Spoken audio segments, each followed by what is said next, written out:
आफै धामी आफै बोक्सी भएको छ नेपालमा के गरी गर्लान् र मलाई त्यतिका विश्वास लाग्दैन। त रोए जस्तो गरेस्, मैले चाहिँ चिमटी जस्तो गर्छु त। पहिलाका सरकारले पनि गर्थे, अहिले पनि त्यो यदा गदा हुने गर्छ।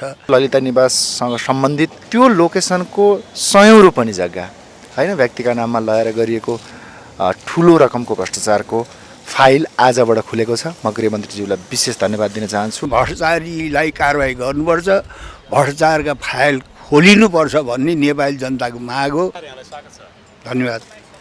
अब आज राष्ट्रिय स्वतन्त्र पार्टीले इलेक्सन सावधान अवरुद्ध गर्यो हैन, जिल्ला निर्वाचन कार्यालयलाई जिल्ला प्रशासन कार्यालयमा गाभ्ने, यो चाहिँ अब राजनीतिक हस्तक्षेप हुने भयो भन्ने किसिमले चाहिँ उसले चाहिँ सदन अवरुद्ध गर्यो। यो माग जायज थियो अथवा यो सरकारले के गरिरहेको छ यो जायज थियो? यो विषय त निर्वाचन आयोगले सर्वदलीय बैठक बोलाएर सकिसकेको कुरा हो नि। त सरकारले अब यसलाई खारेज नगर्ने टुङ्गोमा निर्वाचन आयोगलाई नै आश्वस्त पारिसकेको थियो, पहिल्यै पारिसकेको थियो। अनि आज चाहिँ जुन भयो नि यो गतिविधि हो सदनभित्र, त्यही त। त्यो त अब अर्थमन्त्रीले आएर स्पष्ट पार्नुभयो, त्यो राम्रै भयो। निर्वाचन आयोगमा सर्वदलीय बैठक बसेर त्यसलाई चाहिँ खारेज नगर्ने चाहिँ सहमति निर्वाचन आयोगसँग भइसकेको कुरा हो। यो ललिता निवास प्रकरणमा पनि एकजना भाटभटेनीका मालिक चाहिँ आज पक्राउ परेछन्।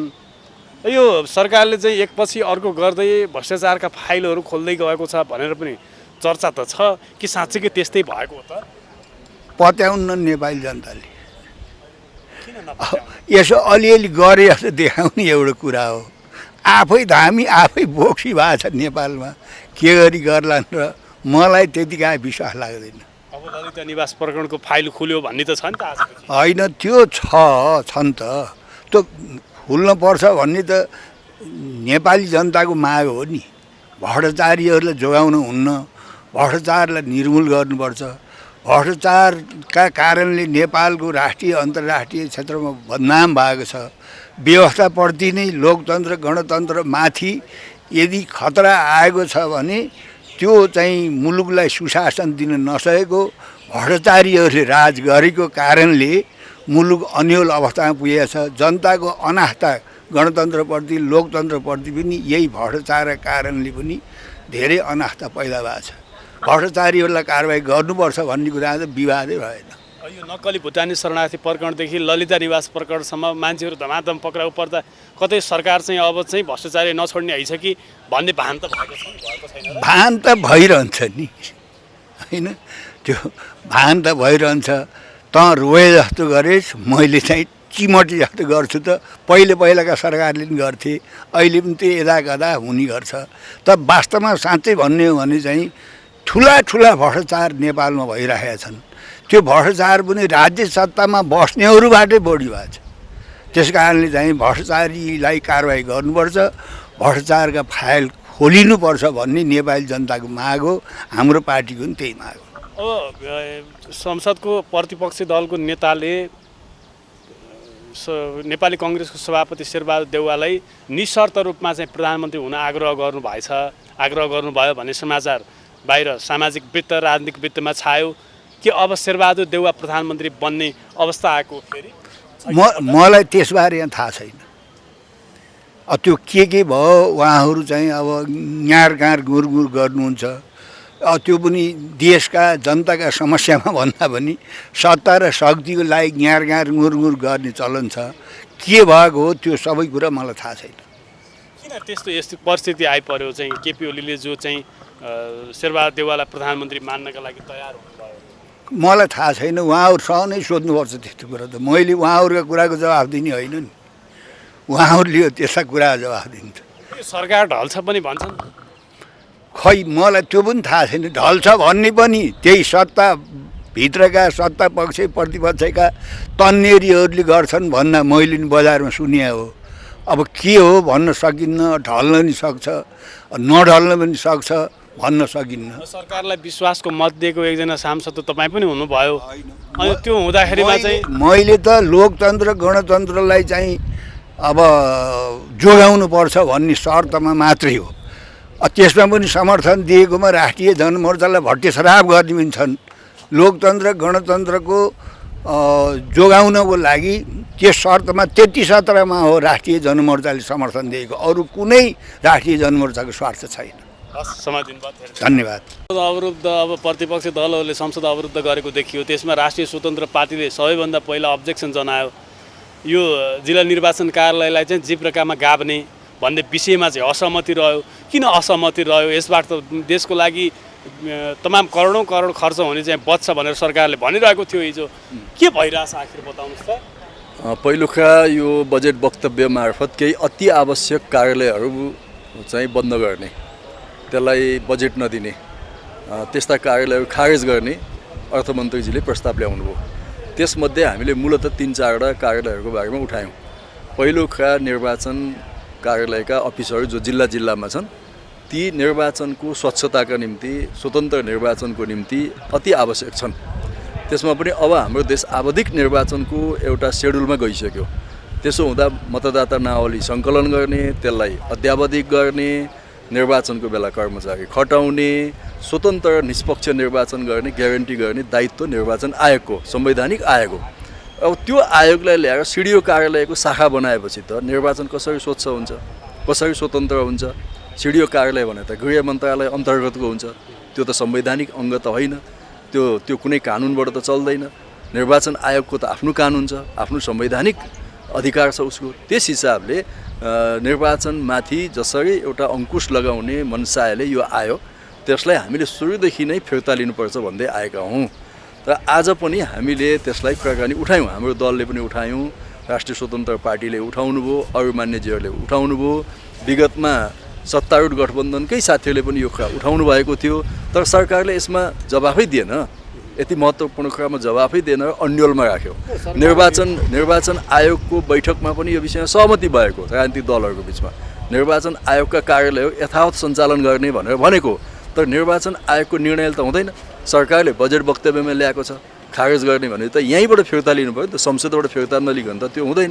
त्यस कारण आज हामीले विशेष गरी विपक्षी दलका तर्फबाट यो कुरा जोरदार रूपमा उठायौँ र अर्थमन्त्रीजीले त्यसलाई प्रतिबद्धता जनाउनु भएको छ, त्यो राम्रै भएको छ। अब त्यसै गरिकन दुग्ध विकास बोर्ड, होइन, लाखौँ लाख दुग्ध किसानहरूको भविष्यमाथि खेलबाड भइरहेको छ। विदेशबाट आयातित पाउडर र दुध ल्याउने नियोजित षड्यन्त्र भइरहेको छ। अब त्यो कुरा पनि खारेज गर्ने, मुलुकलाई कृषि प्रधान मुलुक भन्ने, अनि दुग्ध विकास बोर्ड पनि खारेज गर्ने।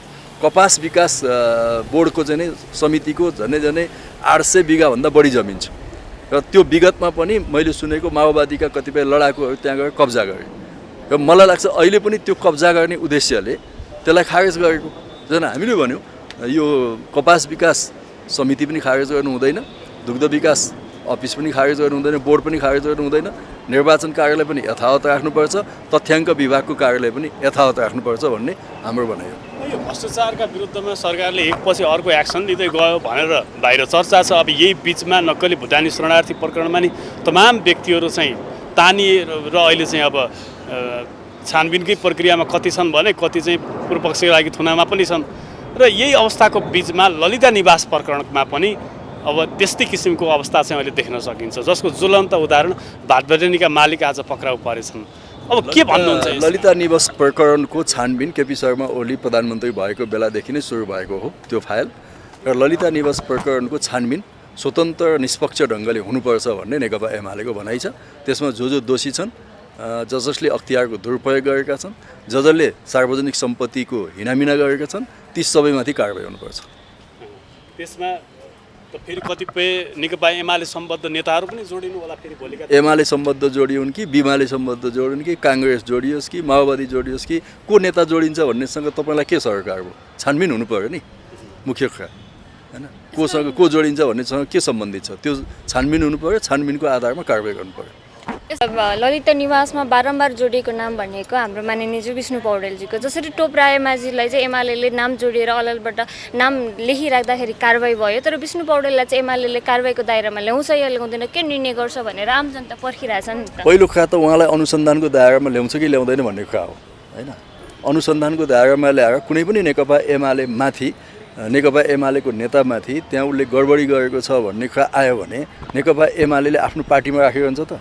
त्यो त कानुनी हिसाबले पुष्टि हुनु पऱ्यो, तथ्यले पुष्टि हुनु पऱ्यो। त्यसै बाहिर हावाको भरमा कुरा गरेर त भएन नि। त्यस कारणले मैले पनि अघि पनि भनिसकेँ यस्ता फन्डा यहाँ कति आइरहेका छन्। जलहरीको कुरामा एमालेलाई मुछिया थिएन, आज जलहरीको केस कहाँ पुग्यो त होइन। अख्तियारले सबै ल्याएर जोखेर हेर्दाखेरि कति रहेछ जलहरी, किन हिजो त्यो कुरा उठाइयो होइन। त्यस कारण यस्ता बाहिर बतासे कुरा उठाएर अनि मुलुकको ध्यान अन्यत्र डाइभर्ट गर्ने र आफूले गरेका ठुल्ठुला काण्डहरू होइन, तपाईँको यो अयोग्य लडाकु काण्ड होइन, अरबौँ खरबौँ पैसा बेरोजु छ।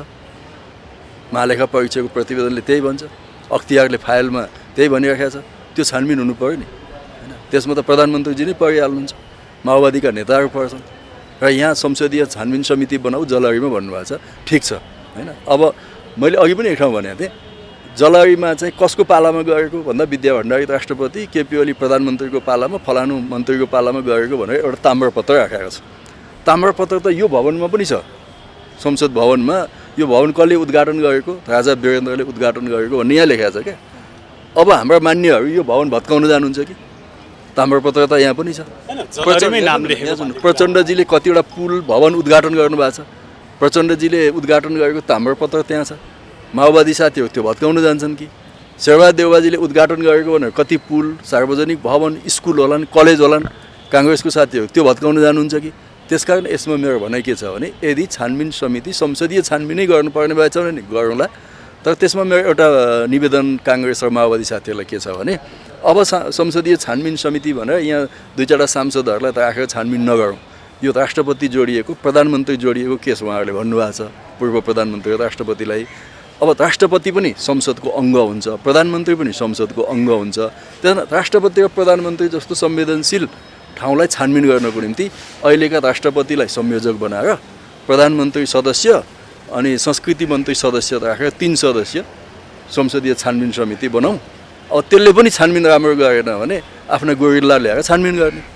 अब यही बिचमा जस्तो तपाईँले भन्नुभयो जस्तो चाहिँ शिलालेख लेख्ने, ताम्रपत्रमा लेख्ने हाम्रो प्रचलन छ, अब अरूले पनि लेखेका छन् भने त्यो एक किसिमले सही पनि छ। तर त्यहाँ त जलहरीमा नै नाम इङ्कित गरेको छैन। त्यो तपाईँ गलत सूचना दिँदै हुनुहुन्छ। यस्तो सूचना दिने पत्रकार भएर यही बिचमा ताम्रपत्र अलग्गै टाँसेको छ नि। मलाई याद छ कुनै समय केपी ओलीले भन्नुभएको थियो, मेरो म चाहिँ नरहिसके पछाडि चाहिँ कुनै मन्दिर अथवा चाहिँ कुनै पार्टी पौवा, कुनै चाहिँ ट्रस्ट अथवा कुनै चाहिँ शिलालेख अथवा कुनै चाहिँ मूर्ति मेरो नाममा स्मरणमा बनाउनु पर्दैन, म जति योगदान दिन्छु म रहँदा नै दिन्छु भनेर भन्नुभएको थियो। काङ्ग्रेस र माओवादी साथीहरूलाई चित्त बुझेन भने यो संसद भवन भत्काउनु पर्यो, त्यहाँ वीरेन्द्रको नाम छ होइन।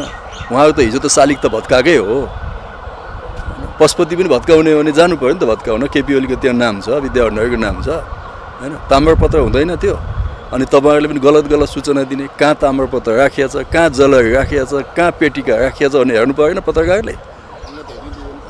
अनि नहेरिकन त्यस्तो सूचना कसरी सम्प्रेषण गर्ने होइन।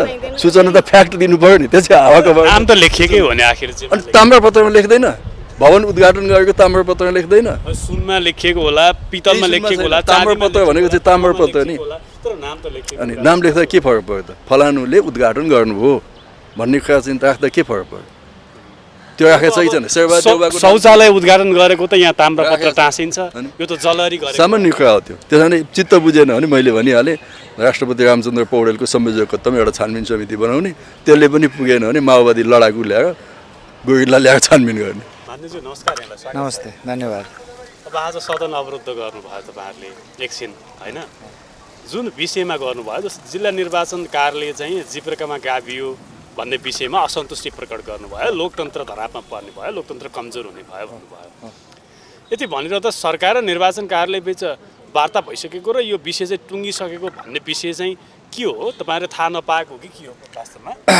गरिमामय सदनमा जानकारी नभएको विषय, सदनमा नआएको विषय हामीलाई जानकारी छ भनेर कसरी भन्ने? सर्वप्रथम यसमा कस्तो भने लोकतन्त्रको सबैभन्दा सुन्दर पक्ष भनेको आवाधिक निर्वाचन र त्यो आवाधिक निर्वाचनको निष्पक्षता नै लोकतन्त्रको एउटा सुन्दर पक्ष हो।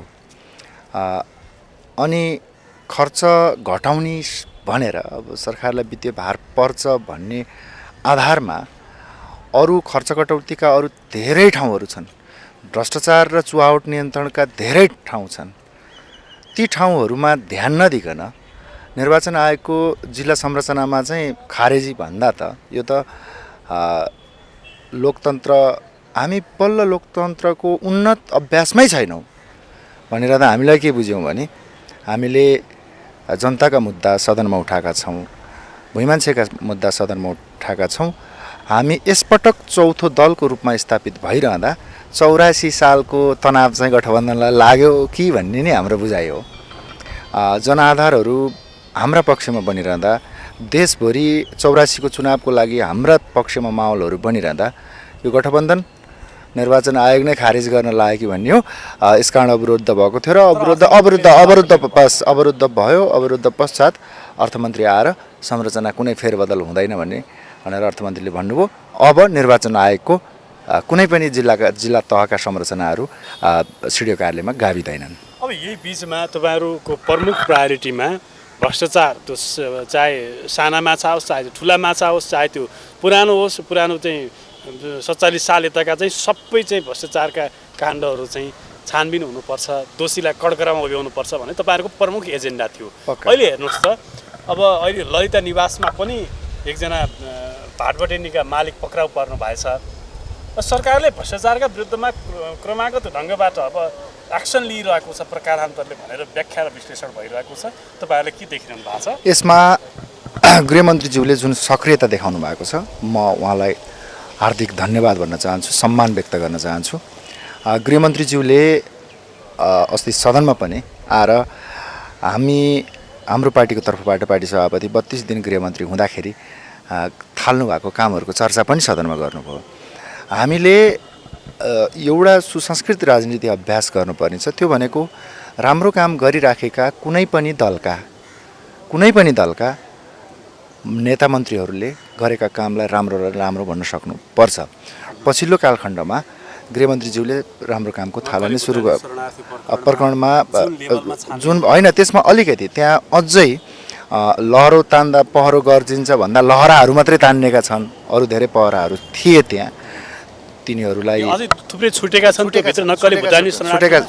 र पक्का छुटेका छन्। आरोपितहरू अझै समातिएका छैनन्।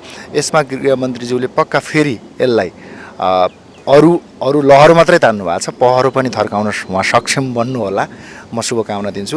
आजको ललिता निवाससँग सम्बन्धित एउटा राजधानीको त्यो लोकेसनको 100 रोपनी जग्गा होइन, व्यक्तिका नाममा लगाएर गरिएको ठुलो रकमको भ्रष्टाचारको फाइल आजबाट खुलेको छ। म गृहमन्त्रीज्यूलाई विशेष धन्यवाद दिन चाहन्छु। निडर भएर, निर्भीक भएर गोर्खाली न्याय पक्का उहाँले गर्नुहुनेछ। म यसमा उहाँलाई शुभकामना दिन चाहन्छु। अब प्रतिपक्षमा रहेका कतिपय सांसदहरूदेखि लिएर सत्ता पक्षका सांसदसम्म त्यो ललिता निवास प्रकरणमा सम्मिलित छन् भनेर पटक हामीले सुन्ने गऱ्यौँ, जस्तो माधवकुमार नेपालदेखि विष्णु पौडेलसम्म। र अहिले अब प्रतिपक्षमा तपाईँहरू हुनुहुन्छ, तर प्रतिपक्षका कमजोरीहरूका विषयमा चाहिँ अर्को प्रतिपक्ष बोलेन, प्रमुख प्रतिपक्षका कमजोरीका विषयमा भन्ने तपाईँहरूप्रति पनि प्रश्न छैन। हामीले यो सवालमा भ्रष्टाचारसँग सम्बन्धित यो देशको महारोग हो, यसको निवारणको लागि यो कालखण्डमा भएका जति पनि काण्डहरू छन्, ती काण्डहरू कुनै पनि दललाई अथवा कुनै पनि शीर्षस्थ नामको एउटा शब्द छ नि, शीर्षस्थ जोडेर बनाइने एउटा चाहिँ पोलिटिकल्ली हाइट अनि त्यो राजनीति आवरणमा भएका काण्डहरू हुँदैन। पूर्व प्रधानमन्त्री होस्, पूर्व गृहमन्त्री होस्, पूर्व मन्त्रीहरू हुन्, को छन्, काण्डको छानबिन हुनुपर्छ। हाम्रो जोडदार माग नै यही हो र हाम्रो प्रमुख एजेन्डा तपाईँले सुरुमै भन्नुभएको छ, प्रमुख एजेन्डा नै हो। यो देशलाई साँच्चै बनाउनु छ, विकासको चरणमा लैजानु छ, यो देशमा लोकतन्त्र स्थापना गर्नु छ। नागरिक जीवनका सामान्यभन्दा सामान्य आवश्यकताहरू आज नागरिकलाई छैन। आज युरोपसँग हामीले दाँच्ने हो भने यो मुलुकलाई 100औं वर्ष पछाडि छ। यति धेरै साधन स्रोत हुँदा, यति धेरै सम्भावनाहरू हुँदा पनि र करमा भन्नुहोस् त, यो राज्यले आलु र प्याजमा समेत कर लगाएर कर उठाएका पैसाहरू लुट्नेहरूलाई फेरि अहिले म जोडिराखेको छु। यो अवसर उहाँहरूले पाउनु भएको छ। निर्मम भएर लाग्नुहोस्, यो देशको महारोग अन्त्य गर्नुहोस्। उहाँहरूलाई शुभेच्छा, शुभकामना छ। र हामी यो सन्दर्भमा निरन्तर जनताको अन्तर्मनको आवाज हो यो। त्यो आवाज हामी सदनमा बुलन्द बनाइराखेका छौँ। हामी प्रतिपक्षी दलमा रहेको कुनै अर्को पार्टी विशेषको चाहिँ काण्डहरूमा चाहिँ हामी चुप बसेको छैन, बस्दैनौँ। कुनै एक दिन त्यो चिज मिडिया जगतलाई नै अनुभूति भयो भने हामीलाई खबरदारी गरिदिनु होला। आम नागरिकलाई यो अनुभूति भयो भने हामीलाई खबरदारी गरिदिनु होला। तपाईँले भन्नुभयो गृहमन्त्रीज्यूले राम्रो काम गरिरहनु भएको छ भनेर भन्नुभयो, गोर्खाली न्यायका कुरा पनि गर्नुभयो। यदि सबै भ्रष्टाचारका प्रकरणहरू फाइलहरू खोल्न थाल्यो भने त यो सरकार ढल्न सक्छ नि त फेरि। हो, त्यो हिक्मत राख्नु पऱ्यो। त्यो यस्तो छ, तपाईँको एउटा फिल्म थियो नि, नायक फिल्म, छोटो समयमा त्यहाँको उदाहरण दिएँ। समय छँदैमा नढल्दैमा 24 आवर्स सिएम नढल्दैमा गर्न सकियो नि त। ढल्नुभन्दा अगाडि नै गर्न सकियो नि त। हो, यो चाहिँ म नानकाज्यूलाई हिक्मत राख्नुहोस्, गोर्खाली हिक्मत राख्नुहोस्, गोर्खाली न्याय दिनुहोस् भन्न चाहन्छु। हस्, धेरै धन्यवाद। मानिसज्यू नमस्कार। नमस्ते, धेरै धन्यवाद। अब आज संसद अवरुद्ध भयो होइन, राष्ट्रिय स्वतन्त्र पार्टीले संसद अवरुद्ध गर्यो। यो लोकतन्त्रको धज्जी उडाउने, विधिको शासनको धज्जी उडाउने प्रक्रियाबाट जिल्ला निर्वाचन कार्यालयलाई जिब्रोकामा गाभ्ने यो चाहिँ हामीलाई मान्य छैन भनेर बडो तहल्का पिटेको देखियो।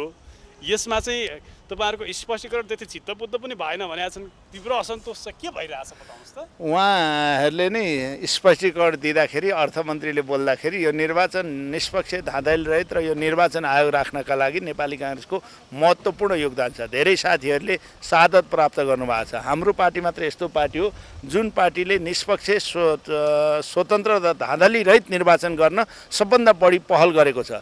कुनै बेला गृहमन्त्री योगप्रसाद उपाध्याय आफू हुँदाखेरि गृहमन्त्री आफूले गराएको चुनावमा आफ्नै नाउँ रहेछ। त्यसै गरी कृष्णप्रसाद भट्टराई प्रधानमन्त्री हुँदाहुँदै चुनाव हार्नु भएको छ। चुनाव गराउने पद्धति निर्वाचन आयोगको। यसैचोटि पनि हाम्रो गृहमन्त्री चुनाव हारेर देशलाई चुनाव जिताउने पद्धति यहाँ लाग्नुभयो थियो। हामी यसको पक्षमा निरन्तरता छौँ र जुन पार्टीहरू भर्खरै आउनुभएको छ उहाँहरूलाई मेरो 1 वर्ष भयो, राम्रो मकै फुले जस्तो गरी भर्खर बेर्ना लागेको जस्तो राम्रो हल्लाउँदो भएर आउनुभएको छ। शुभकामना दिन चाहन्छु। लामो समय टिक्नुहोस्। उहाँहरूलाई हावाहुरी मलजल लाउनु नपरोस्, हावाहुरीले केही गर्नु नपरोस्, हुर्केर आओस्, शुभकामना छ। तर लोकतन्त्र नै समाप्त पारो भनेर हामीले गराएको चुनावमा, निष्पक्ष गराएको चुनावमा सबभन्दा बढी मत ल्याएर जित्नु भएको छ। उहाँहरूलाई योभन्दा सुन्दर अवसर के हुन्छ? यो उहाँहरूको के हो भने काङ्ग्रेस यसलाई विघटन गर्न, खारेज गर्न चाहँदैन, गर्ने पनि होइन, तर हामीले गर्दा भएको हो भन्ने देखाउन उहाँहरूले अवरुद्ध गर्नुभयो। त्यही पनि जवाफमा सन्तुष्ट भएर ड्याम ड्याम ड्याम ताली हानिसक्नुभयो। उहाँहरूलाई हटाउने नाउँमा तपाईँहरूले नै हो नि हटाउनुपर्छ होइन। एउटा कुरा चाहिँ केही कार्यालयहरू छन्, होइन केही कार्यकर्ताहरू छन्। हामीले हुलाक, अहिले हुलाकको त्यति धेरै पहिला र डाक बोक्ने भन्थ्यौँ हामी, अहिले धेरै काम हुँदैन। हामीले स्थानीय तहमा एउटा राख्ने निर्णय गरेका छौँ। अनि यो तथ्याङ्क जो योजना आयोग अन्तर्गत हुन्थ्यो, जिल्लामा धेरै काम भएन, स्थानीय तहबाटै तथ्याङ्क सङ्कलन गर्ने कामको जिम्मा दिएका छौँ। यस्ता केही कार्यालय फजुल खर्च नहोस् भन्ने मात्रै चाहना हो। निर्वाचन आयोग निष्पक्ष गराउन हामी हटाउने पक्षमा थियौँ न र भोलि पनि छौँ न। हामीले पहिलेबाट यो आवाज उठाएका थियौँ। सबभन्दा पहिला उठाउने नेपाली काङ्ग्रेसै हो। अहिले भर्खर हिजो र आज उहाँहरूले कुरा उठाउनु भयो। आज अर्थमन्त्रीको जवाब भरे आउँथ्यो, अहिले नै खोज्नुभयो, केही बिग्रेको छैन। केपी ओलीले शेरबहादुर देउवालाई, सभापतिज्यूलाई निशर्त रूपमा प्रधानमन्त्री बन्नुहोस् भनेर आग्रह गर्नुभयो अरे। अब शेरबहादुर देउवा केपी ओलीको प्रस्तावमा प्रधानमन्त्री बन्दै हो? होइन, जतिखेर उहाँले बनाउनु पर्ने हो त्यतिखेर बनाउनु भएन। जतिखेर अहिले बन्ने सम्भावना छैन त्यतिखेर प्रस्ताव गर्नुहुन्छ। अहिले काङ्ग्रेस गठबन्धन तोड्ने पक्षमा छैन। केपी ओलीले जे आफूसँग छैन त्यही दिने हो। तत्कालै हामी अहिले गठबन्धन तोडेर नयाँ प्रधानमन्त्री शेरबहादुर देउवालाई भन्दा पनि हामी बनाउने पक्षमा छौँ न। यही गठबन्धन निरन्तर जान्छ। कतिपय आधारहरू, कतिपय कल्पनाका कुराहरू हेर्नुहोस्। बजेटको बेला अलिकता यो केही असन्तुष्टि देखिए, यही बेला हान्नुपर्छ भनेर केपी ओलीले हान्नु भएको। अहिले गठबन्धन परिवर्तन हुँदैन र प्रधानमन्त्री शेरबहादुर देउवा पनि हुनुहुन्न। काङ्ग्रेस पनि प्रचण्ड नेतृत्वको सरकारसँग आजै छ, किनकि के कुराहरू चाहिँ जस्तो बालकृष्ण खाँडदेखि नक्कली भुटानी शरणार्थी प्रकरणदेखि अहिले त अब ललिता निवास प्रकरण पनि फाइल खोलिन आओस् न। यो त हामी खुसी छौँ, तर्सित हामी हौँ। हामी यसमा सबभन्दा पहिला स्वागत गर्छौँ। जोसुकै होस्, हाम्रो खाँडजी पढ्नुभयो, गलत गरेको रहेछ भने तैँले पनि अनुसन्धानको प्रक्रियामा हुनुहुन्छ। म यति भने यसमा त्यहाँसम्म मात्र होइन, त्योभन्दा माथि छन् भने पनि छानबिन गर्नुपर्छ भन्ने हामी हौँ यार। त्यसले किन चिन्ता गर्नुहुन्छ? हामी सबै प्रकारका छानबिन गर्न तयार छौँ। चाहे यति होस्, चाहे ओम्नी होस्, चाहे सेक्युरिटी होस्, चाहे अरू होस्, वाइट बडी होस्, राष्ट्रिय परिचय पत्र होस्, सम्पूर्ण छानबिन गर्न काङ्ग्रेस तयार छ। किन चिन्ता गर्नुहुन्छ? यो प्रचण्ड नेतृत्वको सरकारले अब प्रतिपक्षलाई पनि छोड्ने भएन, सत्ताको उहाँ आफू पनि पर्नुहुन्छ, गलत गरेको छ भने किन दिँदा? छोड्ने भएन। अब त यो त आजित भयो। होइन त्यो गलत हो, गलत होइन होइन न त्यो गलत हो, हुँदै होइन, गलत हो। त्यसमा तपाईँ अहिले पनि क्वेसन, म यही ठाउँमा फेरि पनि आउँछु। हिजो अस्ति पनि कसले मलाई सोधेको थियो, अहिले गठबन्धनमा केही परिवर्तन हुँदैन। धन्यवाद। मालिक त आज पक्राउ पर्नु। अब उहाँको बारेमा अनुसन्धान होला, मलाई डिटेलमा थाहा छैन, अनुसन्धान गर्न पाउनुपर्छ। मानिज्यू नमस्कार। नमस्कार। अब आज सदन अवरुद्ध भयो, जिल्ला निर्वाचन कार्यालयलाई चाहिँ जे प्रकारमा गाभ्ने भन्ने यो सरकारले जुन ल्याएको कार्यक्रमका विषयमा तपाईँहरूले असहमति जाहेर गर्नुभयो। तर स्पष्टीकरण त आएर अर्थमन्त्रीले तपाईँलाई चित्त बुझ्दो दिनुभयो भन्ने छ। चित्त बुझेको छ कि छैन अर्थमन्त्रीज्यूको स्पष्टीकरण? अब यस्तो छ, विषय र परिणाममा हेर्नुपर्छ। शैली आफ्ना आफ्ना हुन्छन्। अर्थमन्त्रीज्यूले त्यहाँ खारेज भनेर लेखियो, त्यस्तो लेख्न खोजे होइन, त्यस्तो परेछ पनि भन्नुभयो। विषयवस्तु उहाँले नै भङ्ग पार्नु भएको छ। त्यसो भएर परिणाममा चाहिँ लोकतन्त्रको मूल्य मान्यता र निष्पक्ष स्वतन्त्र निर्वाचन विपरीत उहाँहरूले चाहिँ निर्वाचन कार्यालय खारेज गर्ने, तथ्याङ्क कार्यालय खारेज गर्ने, दुग्ध विकास बोर्ड खारेज गर्ने, कपास विकास समिति खारेज गर्ने जस्ता जुन निर्णय गर्नुभएको थियो ती चाहिँ गलत छन् भनेर हामीले उठाएका छौँ। निर्वाचन कार्यालय खारेज गर्ने कुरा उहाँले फिर्ता लिनुभयो। अब त्यसका निम्ति अनेक ढङ्गले चाहिँ आफ्नो अप्ठ्यारो फुकाउने कोसिस भाषा शैलीमा गर्नुभएको छ। यो हामी भाषा शैलीतिर ध्यान दिएका छैनौँ। परिणाममा उहाँले बजेटमा ल्याएको कुराबाट पछाडि हट्नुभयो। र अब सरकारले पछिल्लो समय नक्काली भुटानी शरणार्थी प्रकरणदेखि ललिता निवास प्रकरणसम्म आज आइपुग्दा मिन गुरुङ आज पक्राउ पर्नुभयो, जो भाटभटेनीका मालिक हुनुहुन्थ्यो। सरकारले भ्रष्टाचार विरुद्धमा एक्सन ओरिएन्टेड काम गर्यो, यो सरकार त ऐतिहासिक काम गर्दैछ भनेर बडो चर्चा छ त अहिले। ललिता निवास प्रकरणमा जोडेर आज मिनबहादुर गुरुङ पक्राउ पर्नुभयो भनेर चाहिँ मैले सुने। यो विषयमा जुन खालको छानबिनहरू भएका छन्, अनुसन्धान प्रक्रिया अगाडि बढ्ने भयो भनेपछि खुसी लाग्छ। यस विषयमा को संलग्न हुनुहुन्थ्यो, कुन कुन क्याबिनेट बैठकमा को मन्त्रीको उपस्थितिमा, को नेताहरूको उपस्थितिमा सरकारी जग्गालाई चाहिँ व्यक्तिगत बनाउने, साटफेर गर्ने, गुठीको जग्गालाई व्यक्तिगत बनाउने, के गर्ने, कहिलेका निर्णयले गर्ने, को संलग्न हुने भन्ने थियो। लहरो तान्दा पहरो नगर्जियोस्। अब दोषीलाई चाहिँ जोगाउने र निर्दोषलाई फसाउने काम नगरियोस्। मिनबहादुर गुरुङ त्यो जग्गा प्रकरणमा बिक्रीमा रहेको मालपोत कार्यालयको श्रेष्ठतामा बिक्रीमा भएको जग्गा किन्ने मान्छे अवश्य होलान्। त्यसका योजनाकार, त्यसका व्यूह रचनाकार चाहिँ होइनन्। अब उनलाई पक्राउ गरिसकेपछि सब दोषी होइनन् त्यो म अहिले यो अभियोजनमा रहेको, अनुसन्धानको प्रक्रियामा रहेको विषयमा को दोषी मुख्य हो, को सहायक हो, मुख्य कसुरदार को सहायक कसुरदार हो, को केही पनि होइन, निर्दोष हो, यो तपाईँसँग भनिरहेको छैन। ललिता निवास प्रकरण नखुलेको पर्दा होइन, खुलेको छ्याङ्ग भएको पर्दा हो। त्यो पर्दामा जो देखिएका छन्, जसका चाहिँ अनुहार सार्वजनिक छन्, ती सबैसँग अभियोजन होस्, अनुसन्धान होस्। र यो ललिता निवास प्रकरणको फाइल खुलिरहँदा र मिनबहादुर गुरुङ पक्राउ परिरहँदा यदि कसैलाई यसबाट प्रत्यक्ष रूपमा चाहिँ यसले अलिकति सचेत बनाएको छ, सतर्क बनाएको छ भने एमालेलाई बनाएको छ भनेर हावादारी कुरा किन गर्नुहुन्छ? एमालेको सरकारले छानबिन गरेर अनि यो बारेमा चाहिँ छानबिन कमिटी बनाएर यो विषय डराउनु पर्छ भने एमालेका नेताहरू किन डराउनु पर्यो? एमालेका नेता किन डराउनु पर्यो? ललिता निवास प्रकरणमा जो यसमा संलग्न भनेर राति निद्रामा पनि बरबराउनुहुन्थ्यो उहाँहरू हो।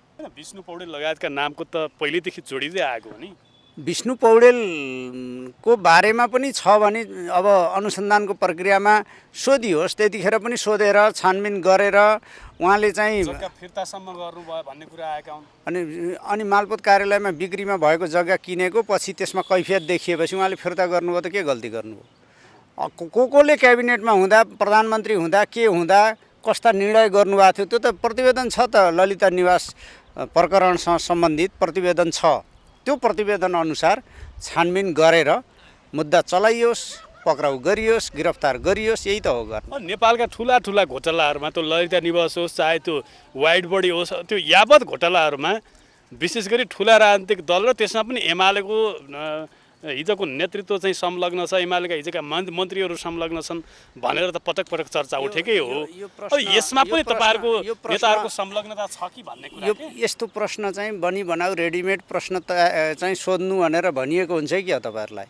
ललिता निवास प्रकरणमा कसरी एमालेको संलग्नता भयो? आज एमालेमा हुनुहुन्न उहाँहरू, जो चाहिँ ललिता निवास प्रकरणमा संलग्न हुनुहुन्छ भनेर प्रतिवेदनले भनेको छ, उहाँहरू हुनुहुन्न। कहाँ हुनुहुन्छ खोजी गर्नुहोस्। प्रतिवेदन सार्वजनिक छ, हेर्नु पर्यो भने त्यो सार्वजनिक छ प्रतिवेदन। किटान गरेर भनिदिनुहोस् न। मैले नाम किटान गर्दिनँ, त्यो छानबिन होस्, अनुसन्धान होस्, यो मेरो विषय होइन। त्यो निकाय आजभोलि नारायण काजी श्रेष्ठ, पुष्पकमल दाहाल प्रचण्डले एकपछि अर्को फाइल खोल्ने भनिरहनु भएको छ नि, यो बजेट पारित गर्नलाई हो कि के गर्नलाई हो? मान्छेलाई दबाबमा राख्ने कोसिस उहाँहरूले गरिरहनु भएको छ। छोरी पिटेर बुहारी तर्साउने भन्ने छ नेपाल। यो धेरै बासी पुरानो थोत्रो काम नलाग्ने मक्किएको तरिका हो। सिधी सम्पर्क गरे हुन्छ। अब दोषी छन् भने पक्राउ गरे हुन्छ, कारबाही गरे हुन्छ। तर चाहिँ निहित उद्देश्यका साथ तपाईँले भनेको उखान प्रयोग गर्नु बेकार हो।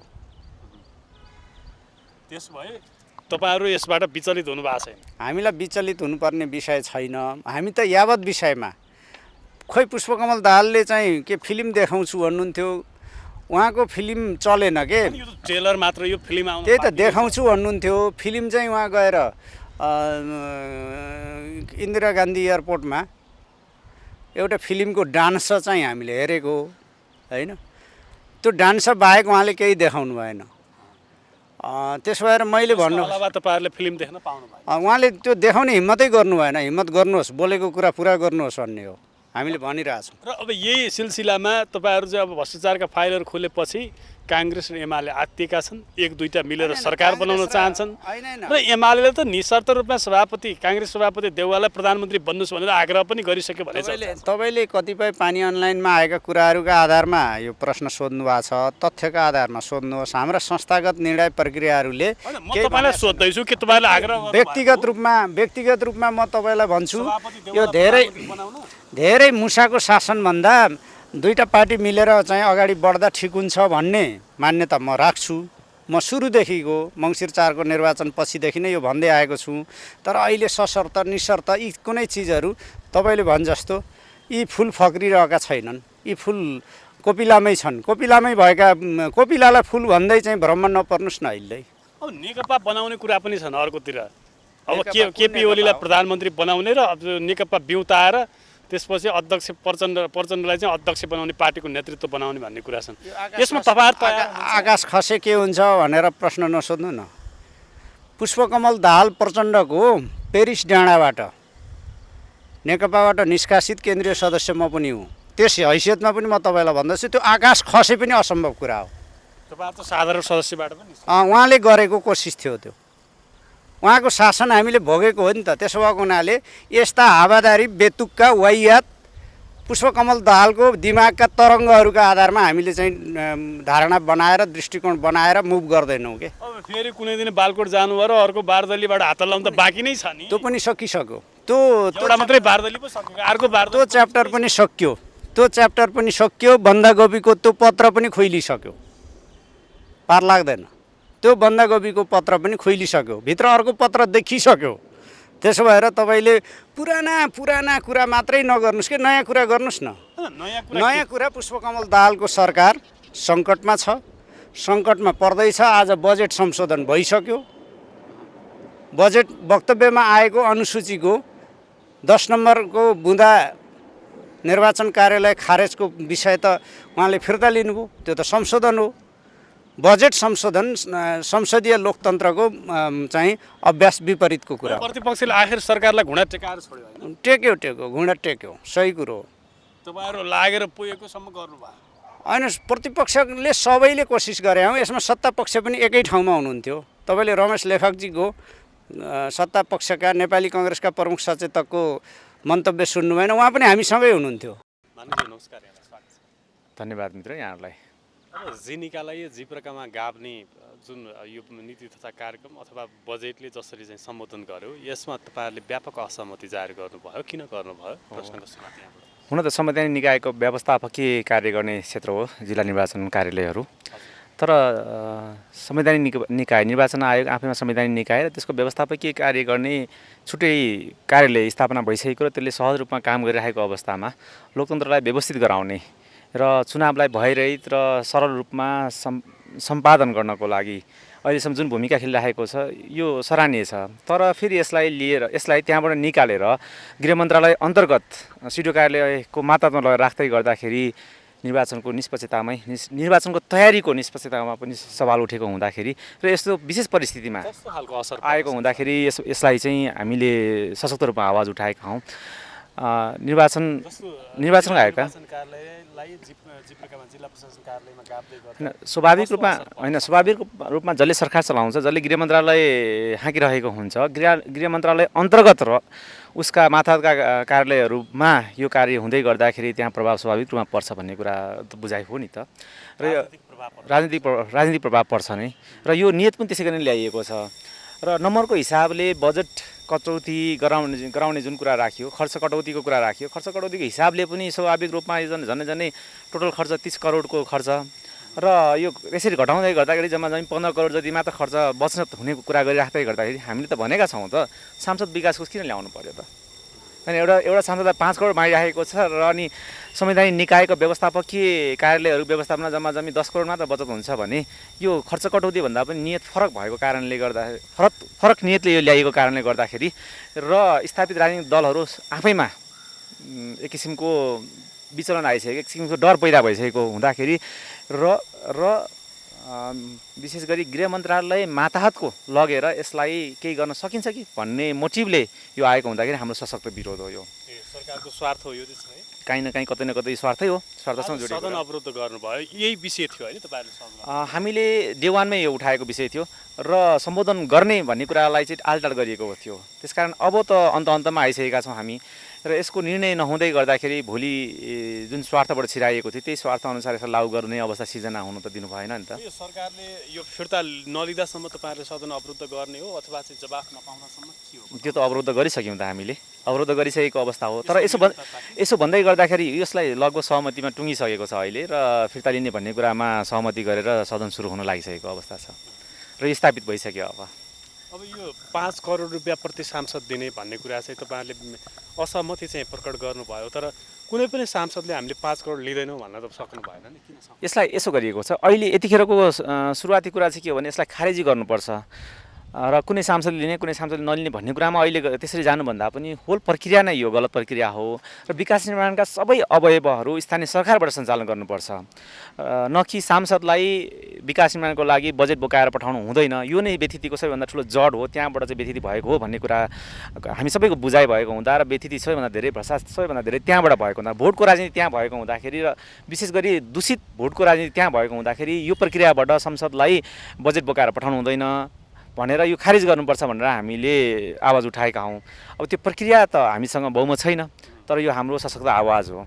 राष्ट्रिय स्वतन्त्र पार्टीले हामीले कुनै पनि सांसदले 5 करोड रुपियाँ लिँदैनौँ भन्यो भने त त्यो थप रचनात्मक प्रतिपक्षको भूमिका त्यसको इम्प्याक्ट के पर्छ भन्ने कुरामा चाहिँ हामीले विरोध पाटो हेर्नुपर्छ, किनकि हामीले खारेजी गर्न सक्यौँ भनेदेखि सबै क्षेत्रमा खारेजी हुने भयो, तर केही क्षेत्रमा जाँदै गर्दा केही क्षेत्रमा जाँदै नगर्दाखेरि फेरि त्यहाँका जनताले त्यसलाई कसरी हेरिदिन्छन् त्यो पाटोमा चाहिँ हामीले छलफल गर्न बाँकी छ। हामीले यसमा निर्णय गरिसकेको छैन, पहिलो चरणमा यो खारेजी हुनुपर्छ भनेर उठाएको मुद्दा हो। त्यो मुद्दा अगाडि बढ्नलाई अब बजेट पास हुनुभन्दा अगाडि त्यसमा कस्तो खालको हुन्छ त्यति धेरै सकारात्मक देखिएको छैन सरकार पक्ष र तर हाम्रो खारेजीको मुद्दा चाहिँ यथावत नै हो। यहाँलाई धन्यवाद। हस् थ्याङ्क यू। पछिल्लो समय दलहरूभित्रको आन्तरिक लोकतन्त्र अलिक कमजोर भयो भन्ने सवालहरू उठिरहेका छन्। नेपाली काङ्ग्रेसभित्र झन् कुनै पनि राष्ट्रिय मुद्दाहरू जनसवालका विषयहरूमा पनि काङ्ग्रेसको आधिकारिक धारणा आएन, पार्टीभित्र छलफल भएन, बैठक भएन भन्ने खालका चर्चाहरू छन्। के छ त अहिले दलहरूको अवस्था? यसलाई सतै रूपले भन्दा पनि अलिकति गम्भीर रूपले बुझेर लोकतन्त्रको मुलुकमा हाम्रो मुलुकमा लोकतन्त्रको भविष्य छ र लोकतन्त्रकै माध्यमबाट मुलुक विकास र समृद्धिको दिशामा अग्रसर हुन्छ र गर्नुपर्छ र लोकतन्त्रको स्थापनापछि नै मुलुकमा अहिले जुन किसिमको वातावरण चाहे विकासका निमित्त होस्, चाहे प्रेस स्वतन्त्रताका निमित्त होस्, चाहे कानुनको सर्वोच्चताका निमित्त होस् र जनताको सार्वभौमिकताका निमित्त अहिले हामी विकसित रूपमै पुगेका छौँ। यसमा हामीले धेरै चिन्ता गर्नुपर्ने परिस्थिति छैन। जहाँसम्म तपाईँले दलगत पार्टीको बिचको कुरा गर्नुभयो, यसमा समसामयिक विषयहरूमा आफ्ना किसिमका धारणा बनाउने पार्टीका आफ्ना नियमहरू छन्। ती नियमअनुसार हामी हाम्रा धारणाहरूलाई निर्माण गर्छौँ। र जहाँसम्म नेपाली काङ्ग्रेसको कुरा गर्नुभयो, नेपाली काङ्ग्रेस नेपालको सबैभन्दा पुरानो पार्टी र यो भनिरहँदाखेरि कतिलाई चित्त नबुझ्न पनि सक्छ। जति पनि युगान्तकारी परिवर्तनहरू नेपालमा भएका छन् त्यसको नेतृत्व नेपाली काङ्ग्रेसले लिएको छ। अब नेपाली काङ्ग्रेसको दायित्व अब यी राजनैतिक जुन हामीले युगान्तकारी परिवर्तन गरेका छौँ, यी परिवर्तनको संरक्षण गर्दै अब मुलुकलाई विकासको दिशामा, नारामा होइन वास्तविकतामा अगाडि बढाउने कुरामा पनि नेपाली काङ्ग्रेसले नेतृत्व गर्नुपर्छ। यहाँले यति भनिरहँदा 10 महिनादेखि केन्द्रीय समिति बैठक बसेको छैन। विभिन्न विषयहरूमा चाहिँ पार्टीका नेताले आफ्नै धारणा राख्नुभएको छ। आधिकारिक धारणा किन आएर? अब हाम्रो पार्टीमा हामीले चाहिँ आफ्नो धारणा राख्ने हामीलाई छुट छ। हामी लोकतान्त्रिक पार्टी हौँ र यो संस्कारलाई हामी संरक्षित गरेर पनि लिएर जान चाहन्छौँ। तर जो पार्टीले निर्णय गर्छ त्यो निर्णयलाई पालना गर्ने नेपाली काङ्ग्रेसको एउटा परम्परा छ, इतिहास छ। र हामीले सशस्त्र आन्दोलन गऱ्यौँ, हामीले जनआन्दोलन गऱ्यौँ, सत्याग्रह गऱ्यौँ। त्यसका विषयमा तपाईँले एकताल अनुसन्धान गर्नुभयो भनेदेखि धेरै किसिमका मत मतान्तरहरू देखिन्छन्। तर हामीले निर्णय गरिसकेपछि त्यो निर्णयलाई पालना गर्नका निमित्त सबैले उत्तिकै योगदान गरेको चाहिँ परिस्थिति छ। र अहिले पनि हाम्रा विभिन्न किसिमका दृष्टिकोणहरू आइराखेका छन्। ती दृष्टिकोणहरू आधिकारिक होइनन्। आधिकारिक दृष्टिकोण। नमस्कार, यहाँलाई स्वागत छ। नमस्कार, धन्यवाद। अब पछिल्लो समयको राजनीतिक अवस्थाको बारेमा कुराकानी गर्नुपर्दा जब सरकार सङ्कटमा आइपर्छ, जब सरकारलाई तब तपाईँहरूले यो सरकारले विभिन्न प्रकरणहरूका फाइल खोल्ने गरेको छ। केही समय अगाडि नक्कली भुटानी शरणार्थी प्रकरणको फाइल खोल्यो, लगत्तै जलहरी प्रकरण तपाईँले नै विषय वस्तु तताउनु भयो संसदमा। अहिले फेरि ललिता निवास प्रकरणको फाइल खुलेको छ। 7 जना मात्रै भर्खरै पक्राउ परे भन्ने समाचार हामी सबैले सुन्यौँ। र बजेट पास हुने कि नहुने भन्ने यो सङ्घारमा प्रतिपक्षले चौतर्फी घेराबन्दी राखिरहेको स्थितिमा यो ललिता निवास प्रकरणको फाइल खोलेर तपाईँहरूले गर्न खोजेको चाहिँ के हो, बताउनुहोस् त। यो सरकार कमरेड प्रचण्डको नेतृत्वको सरकार हो। यो कमरेड केपी ओलीको सरकार होइन। केपी ओलीको सरकारको पालामा भ्रष्टाचारको संरक्षण हुन्थ्यो, संस्थागत भ्रष्टाचार हुन्थे। कमरेड प्रचण्डको नेतृत्व सरकारले सबै संस्थागत भ्रष्टाचारका फाइलहरू निरन्तर खोल्ने, एकपछि अर्को खोल्ने उहाँले प्रतिबद्धता जाहेर गर्नुभएको थियो। उहाँले स्वभावैले पहिलोपटक रोस्टरमा उभिँदै सुशासन, समृद्धि र सामाजिक न्याय नै यो सरकारको मुख्य लक्ष्य हुनेछ भनिसकेपछि सुशासन प्रदान गर्न भ्रष्टाचार नियन्त्रण गर्नुपर्छ, भ्रष्टहरूलाई कारबाही गर्नुपर्छ। कमरेड केपी ओलीको पालामा भ्रष्टाचार गरेको सम्पत्ति पनि के गर्थे, फिर्ता लिएपछि सुख पाइन्थ्यो भने यो पटक चाहिँ अपराधको प्रकृतिको आधारमा सबै अपराधीहरूलाई, सबै भ्रष्टहरूलाई दण्डित गर्ने, कानुनको चाहिँ एउटा कठारमा ल्याउने मूलभूत उद्देश्य अनुसार सरकारको आफ्नो उद्देश्य अनुरूप फाइल खोलेको छ। कुनै सङ्कट मोचन गर्न निम्ति यो फाइल खोलेको होइन। जस्तो अब यो ललिता निवास प्रकरणको कुरा गर्ने हो भने सरकारमा सम्मिलित केही पार्टीका नेताहरू र प्रतिपक्षका नेताहरू पनि, प्रतिपक्षी दलका नेताहरू पनि हिजो सम्मिलित भएको भन्ने चर्चा र परिचर्चाको बिचबाट गुज्रियो। तर यथेष्ट रूपमा छानबिन हुन सकेन, छानबिनको प्रक्रियामा पनि जान सकेन। र सत्ताधारी दलकै नेताहरू भोलि कानुनी कठघरामा उभिने स्थिति आयो भने त सरकार सङ्कटमा पर्छ नि। यो सरकार सङ्कटमा पार्ने काम किन गर्दैछ आखिर यो प्रचण्ड नेतृत्वको सरकार? होइन, यस्तो सरकार सङ्कटमा पर्छ कि पर्दैन भनेर हेर्ने कुरा भएन। सरकारमा बसेपछि सरकारले न्याय सम्पादन गर्नुपर्छ, कार्य सम्पादन गर्नुपर्छ, सुशासन, समृद्धि र सामाजिक न्यायको नेतृत्व प्रदान गर्नुपर्ने हुन्छ। जति दिन बसिन्छ, जति महिना बसिन्छ, तर सरकार जनोत्तरदायी र जवाफदेही भएर अहिलेसम्म जो थुप्रिएका फोहोरका चाङहरू छन् ती सबै चाङ फोहोरलाई चाहिँ सफा गर्ने मूलभूत उद्देश्य कमरेड प्रचण्ड नेतृत्वको सरकार अगाडि बढेको छ। त्यस कारणले यो श्रृङ्खलाबद्ध घटनाक्रम सँगसँगै ललिता निवासको फाइल खुलिएको छ। अब अहिले केही प्रमाणको आधारमा केही गिरफ्तार आजै परिसकेका छन् भने अब फेरि पर्याप्त प्रमाण छन्, यो गिरफ्तारी प्रक्रिया बढ्दै जान्छ। र भ्रष्टहरू अब तपाईँले जेलमा भेट्नुहुन्छ, भ्रष्टहरू अहिले सदनमा भेट्नुहुन्थ्यो हिजो होइन भ्रष्टहरू मन्त्री हुन्थे, भ्रष्टहरू नेता हुन्थे। अब सबै भ्रष्टहरू के हुन्छन्, अब भ्रष्टाचारको प्रकृतिको आधारमा जेलमा भेटिन्छन्। भ्रष्टाचारीहरू भनेको त संसद भवनभित्र हुन्छन्। अब संसद भवनभित्र माननीयको बिल्ला लगाउने व्यक्तिहरू नै वास्तवमा भ्रष्टाचारी हुन् भन्ने थियो नि। अब रहँदैनन्। सबै भ्रष्टहरू यदि संसदभित्र छिरेका छन् भने, सरकारभित्र छिरेका छन् भने, अच्छा उच्च पदस्थ अधिकारी छन् भने पनि ती सबै भ्रष्टहरू के हुन्छन्, अब जेलमा भेटिन्छन्। भ्रष्ट र भ्रष्टको संरक्षण गर्ने संरक्षणकर्ताहरूको विरुद्धमा पनि अब सरकारले जिहाद छेड्छ। यो जिहाद छिडेकै हो, यो फायर हो। कर्ण प्रचण्डले हेर्नुभएको थियो, यो कास्टिङ हो। अब फिल्म हेर्दै जानुहोस्, फिल्म हेर्ने रहर पनि थियो केही भ्रष्टहरूलाई, भ्रष्टहरूका संरक्षकहरूलाई। उहाँहरूले आनन्दले फिल्म हेर्न पाउनुहुन्छ। केहीले जेलबाट हेर्नुहुन्छ भने केहीले डराई कहीँ चाहिँ कुनामा बसेर हेर्नुहुन्छ। अब सदनमा सुरुवाती एट्याक हो यो तपाईँहरूको? यो सुरुवात नै भनौँ भ्रष्टाचार प्रकरणको यो सुरुवाती अट्याक। यो आज यो दोस्रो श्रृङ्खलाको सुरुवाती फायर हो यो। त्यसपछि के हुन्छ, त्यो ललिता निवास प्रकरणसँग जोडिएका सबै पात्रहरू, हिजो माफी दिएका पात्रहरू पनि के हुन्छन्, तानिन्छन्। कहिले फायर गर्दा ब्याकफायर पनि हुन्छ क्या मान्यज्यू? त्यो ब्याकफायर स्थिति हुने स्थिति आयो भने तपाईँहरूलाई पनि सङ्कट पर्छ। हुँदैन। असल उद्देश्यसहित, असल नियतसहित हामीले फायर खोलेका छौँ हो। भ्रष्टाचार विरोधी लडाइँको चाहिँ हामीले नेतृत्व गरेका छौँ। भ्रष्टाचार विरोधी अभियानको चाहिँ अब सङ्घोष गरिएको छ। त्यस कारणले गर्दा स्वाभाविकले यो भ्रष्टाचार नियन्त्रण गर्नु त हाम्रो कर्तव्य हो, दायित्व हो। यो ब्याकफायर हुन्छ कि हुँदैन, ब्याकफायर हुनु पनि के कारण छ? नराम्रो काम गरे ब्याकफायर हुन्छ, मतलब बदनियतसहित काम गरे ब्याकफायर हुन्छ, भ्रष्टाचारीहरूलाई संरक्षण गरे ब्याकफायर हुन्छ, संस्थागत भ्रष्टाचार गरे ब्याकफायर हुन्छ, भ्रष्टाचार आफै भ्रष्ट भए ब्याकफायर हुन्छ। त्यस कारण भ्रष्टाचार नियन्त्रण गर्दा ब्याकफायर हुँदैन। जनताको सचेतन खबरदारी, सङ्गठित खबरदारी, सचेतन खबरदारी र जनताकै सहभागितामा हामीले के गर्छौँ, यो अभियानलाई निष्कर्षमा पुर्याउँछौँ। पूर्व प्रधान न्यायाधीशले भन्नुभएको थियो कुनै एउटा फाइल मैले खोल्न खोज्दाखेरिमा मलाई चाहिँ यो महाअभियोग लगाइयो भनेर भन्नुभएको थियो। त्यो व्यक्ति संयोगले अहिले चाहिँ कुनै पार्टीको अध्यक्ष हुनुहुन्छ र सत्तामै सहभागी हुनुहुन्छ, जो ललिता निवास प्रकरणसँग जोडिनु भएको छ। र प्रमुख प्रतिपक्षी दलको नेता पनि एकजना तपाईँले अहिले भर्खर भनिसक्नुभयो, नेता मान्य सांसद, उहाँ चाहिँ जग्गा फिर्ताको किस्सासँग जोडिनु भएको छ ललिता निवासको। यी सबै व्यक्तिहरू छानबिनमा तानिन्छन्। अब यहाँलाई थाहै छ, केपी ओलीको सरकारको पालामा कर्ण विष्णु पौडेलले भ्रष्टाचार गरेको 8 आना जग्गा फिर्ता दिएर माफी पाउनुभएको छ।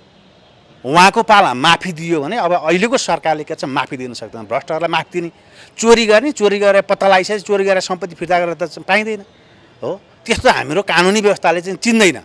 भुलबस चोरी भएछ भन्नु त भुलबस हुन्छ, चोरी भुलबस हुन्छ। 8 आना जग्गा लिने कुरा, त्यो पनि बालोटारको जग्गा लिने कुरा कमेन्ट चाहिँ के अरे चाहिँ विष्णु पौडेल थाहा थिएन, भन्नु सक्नु? भुलबस चोरी थाहा थिएन, भुलबस चाहिँ मेरो नाममा आएछ भन्नु सक्नुहुन्छ? यो त्यस्तो हुन्छ, त्यस्तो हुन्छ यो दुनियाँमा। भुलबस गल्ती गर्न पाइन्छ, अपराध गर्न पाइँदैन। यो चाहिँ अपराध हो। जानी 8 आना जग्गा त कमिसनमा लिएको हो, त्यो अरू सबै जग्गा मिलाइदिए बापतको कमिसनमा अख्तियारको दुरुपयोग गरेर, होइन नेतृत्वको पावर शक्तिको दुरुपयोग गरेर जो उहाँले लिनुभयो, त्यो हिजो माफी दियो केपी ओलीको सरकारको पालामा दियो भने अब कर्ण प्रचण्ड नेतृत्व सरकारले त्यो माफी दिँदैन। पर्याप्त प्रमाणका आधारमा उहाँहरू पनि के हुन्छ, अब छानबिनको दायरामा आउँछ। विष्णु पौडेललाई समेत छानबिन? विष्णु पौडेललाई छानबिन गर्न खोजे होइन, उहाँले गरेको जो कमजोरी छ, अपराध छ, त्यो अपराधको छानबिन हुनै पर्यो त। पूर्व अर्थमन्त्री हो नि, होइन चिन्दैन। यो बेलामा पात्र कोही पनि पात्र प्रवृत्ति, कुनै दल नेता अथवा कुनै कर्मचारी छ भने पनि यो भ्रष्टाचारी केसमा चिनिँदैन। भ्रष्टाचारको मुद्दामा, ललिता निवास काण्डमा जो जोडिएका छन्, त्यो अनैतिक र चाहिँ अब गलत काममा, भ्रष्ट काममा जो जोडिएका छन् अनुसन्धान दायरामा आउँछन्। पार्टीभित्र बाहिर पार्टी नै हुँदैन, भ्रष्टाचारीको पार्टी हुन्छ र?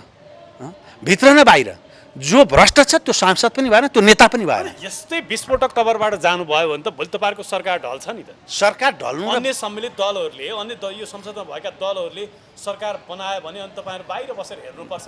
त्यो अवस्था चाहिँ निम्त्याउन चाहनुहुन्छ? सरकार ढल्नु र बन्नुसँग यो भ्रष्टाचार नियन्त्रण प्रश्न जोडिँदैन। हामी सरकारमा जति दिन बस्छौँ, जति महिना बस्छौँ, त्यति दिन के गर्छौँ, हामीले सुशासन प्रदान गर्ने, भ्रष्टाचार नियन्त्रण गरेर पारदर्शी नेतृत्व प्रदान गर्ने अभियानको नेतृत्व कर्ण प्रचण्डले गर्नुहुन्छ। त्यस कारणले गर्दा भ्रष्टहरू कोही पार्टीमा छन् त हामीले के गर्ने? भ्रष्टहरू एमालेमा होलान्, भ्रष्ट अरू कोही पार्टीमा होलान्, भ्रष्टहरू हाम्रै पार्टीमा होलान्। भ्रष्टहरूको विरुद्धमा कारवाही गर्ने प्रक्रियामा कुनै पनि पार्टीमा भए पनि भ्रष्टहरूलाई चाहिँ छोडिँदैन। हस्, समय दिनुभयो, धेरै ल यहाँलाई विशेष धन्यवाद छ।